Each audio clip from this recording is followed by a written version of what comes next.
Hey there, everybody. Today's lesson is on relating your rule and your graph. Okay. So we're gonna start here where I don't know the rule, but I'm given a line on a graph. Okay.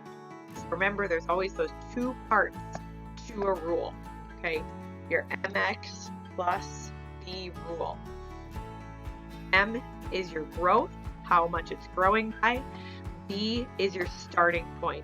On a graph, you can find the starting point where it intersects with the y-axis.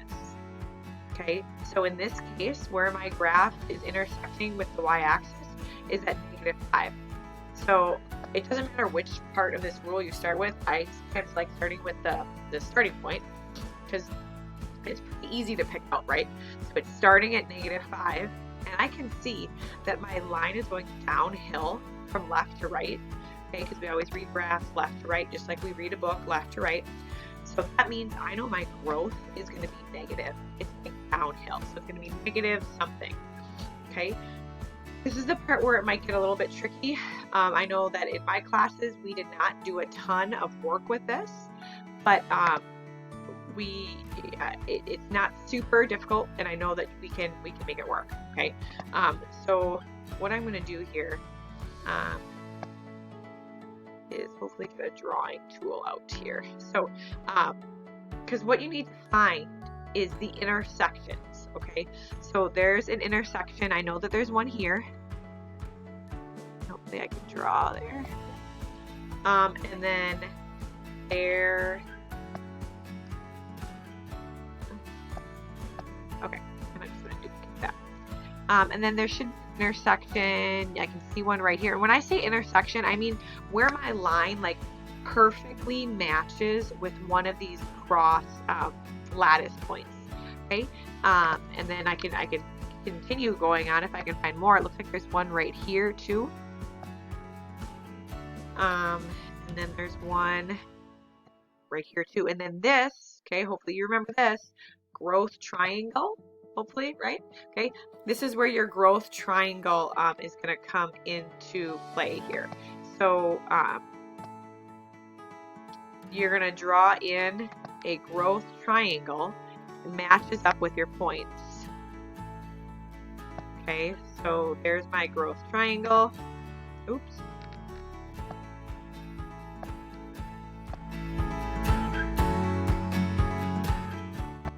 Okay, so there's a growth triangle that you see right there. Okay, now if I did it right, put my points in the right lattice. Oops. Into my right lattice points. This growth triangle should work for all of those intersections. And it looks like it does. If for some reason your growth triangle were to change, that might not be a good thing. I'll tell you why it might not be a good thing in a second here. But you see that my growth triangle goes down 3 over 1, down 3 over 1, down 3 over 1. So I bet you could guess what my growth is.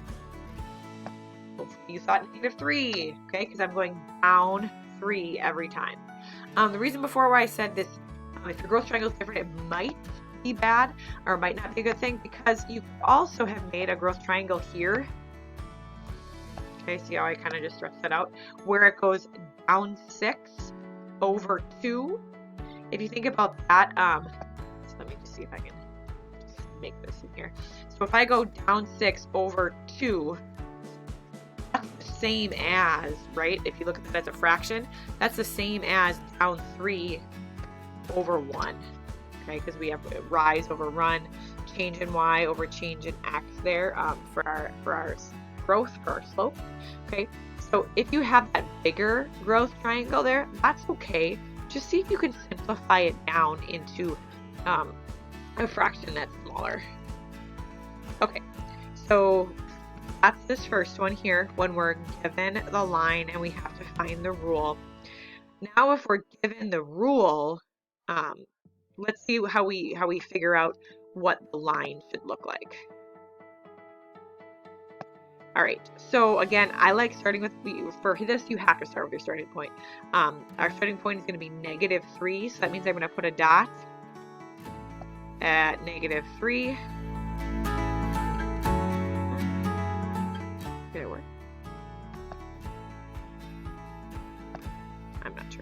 Let me try that again.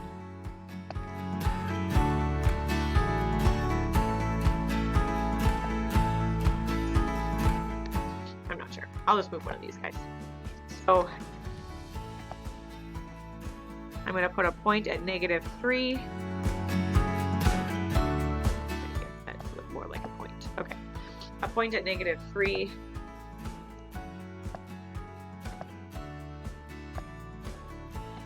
Okay. And then this tells me my growth is 2.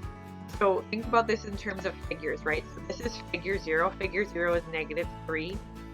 If I'm growing by 2, that means figure 1 has to be -1, right? So you can think about that as growth triangle again.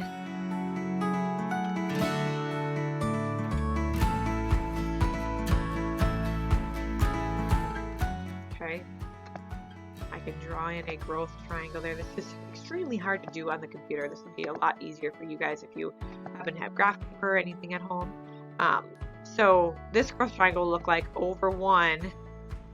Oops, I don't know what just happened there. It'll look like over 1, up 2. So then I go over 1, up 2 again, and that tells me, oh gosh, that was terrible. You get the idea. I'm not going to try to make that work again. So if I go over 1 here, up.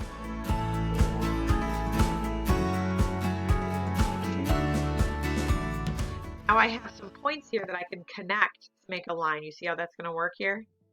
Okay, so let's see if I can use a tool and draw a line. I don't know if it's going to work very well, but we can try. There. Okay, and if I kept going, I could make this be more accurate. Over 1, up 2 again. We also like to teach you guys to go over 1, or sorry, backwards and down to give you that nice straight line. You can tell that these lines are correct because this second rule has a positive slope and the line is going in the positive direction. It's going uphill.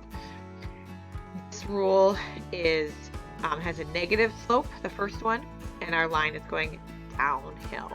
Okay, so I know that was a quick little review there. I'm hopeful that it triggered a little bit for you. Just remember, start with your starting point and then use a growth triangle to figure out where it goes from there.